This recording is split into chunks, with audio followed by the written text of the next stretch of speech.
Bonjour à tous et à toutes, c'est Coralie de la chaîne Dis on joue. J'ai le plaisir de vous retrouver dans cette vidéo pour vous faire une petite présentation du jeu Knarr qui se déroule dans un univers viking. C'est parti!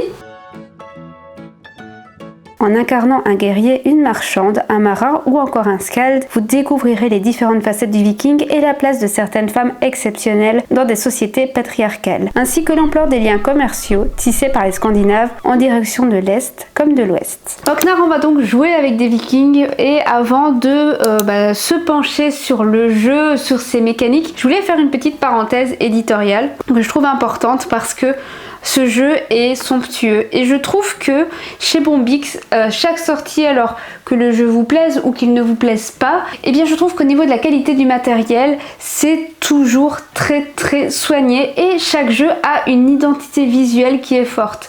C'était le cas avec Lueur, c'était le cas aussi avec Petit Peuple et c'est le cas aussi avec Knarr. Les illustrations sont très jolies, vous allez voir, il y a vraiment un univers qui est posé, qui change et des illustrations qui changent de ce qu'on peut trouver habituellement. Et alors je ne sais pas si ça va se voir dans la vidéo, mais au niveau de la qualité du matériel, vous avez des cartes qui sont plus grandes que d'habitude, plutôt format tarot, et surtout il y a une petite texture qui est ajoutée aux cartes comme dans Wingspan en fait. Et bien vous voyez, il y a un genre de petit tissage sur la carte, et bien vous allez retrouver ça sur les cartes de Knarr et moi c'est quelque chose que j'aime beaucoup. Alors bien sûr la mécanique de jeu elle est très importante, mais quand vous avez des cartes avec cette petite texture, je trouve que ça améliore l'expérience de jeu. En tout cas moi c'est quelque chose auquel je suis sensible. Mais voilà, fin de la parenthèse éditoriale, je vais vous expliquer grosso modo ce que vous allez retrouver dans Knarr. La première chose à savoir est que Knarr est une course aux 40 points de victoire. Le premier joueur qui y arrive remporte immédiatement la partie. Knarr c'est un jeu qui est très accessible et effectivement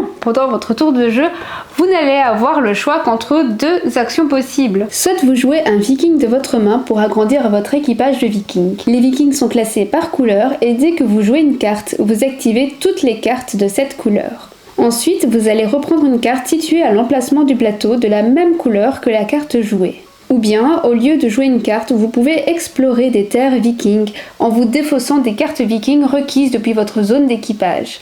Attention, pas depuis votre main. Et si vous n'avez pas toutes les cartes demandées par le territoire, vous pouvez toujours dépenser des recrues si vous en avez. En dehors de ces deux actions principales, il existe une action bonus, celle du commerce, qui vous permet d'activer les terres que vous avez ajoutées à votre drakkar grâce à vos bracelets. Chaque bracelet équivaut à une colonne en partant de la gauche. Il vous faudra donc 3 bracelets pour activer les 3 colonnes de vos cartes terres. Et dans Knarr, vous avez ce dilemme constant entre jouer des cartes vikings dans votre zone d'équipage pour déclencher toutes les cartes de la couleur jouée et avoir pas mal de bonus, donc construire votre espace de jeu vraiment, et d'un autre côté aller chercher des cartes destination qui sont source de pas mal de bonus, mais pour cela il faudra défausser les vikings demandés, d'autant plus que les cartes destination elles vont pouvoir s'activer avec les bracelets et les bracelets se jouent comme action bonus.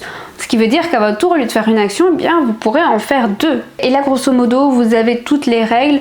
Je mentionne juste à titre d'indication qu'il y a aussi sur le plateau central cette piste de renommée qui, selon la position de votre cube sur la piste, va vous faire gagner en début de tour des points de victoire.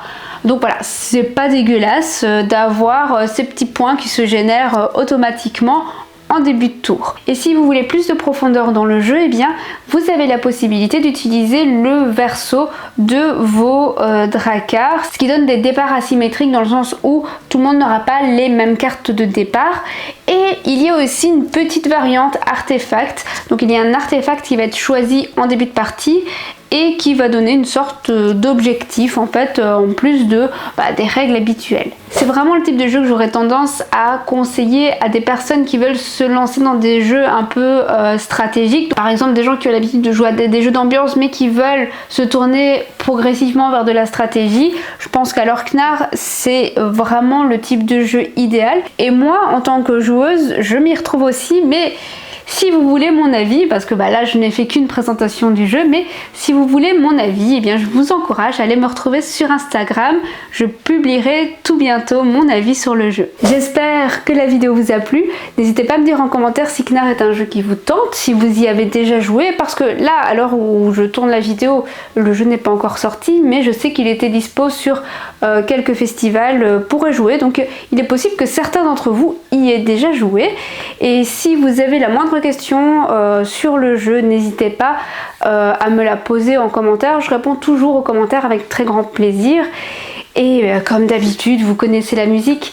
Si la vidéo vous a plu, likez, partagez autour de vous, abonnez-vous. Pensez à activer la petite cloche pour être tenu au courant de toutes les sorties vidéo. Et moi, je vous dis à très vite pour la prochaine vidéo. Salut!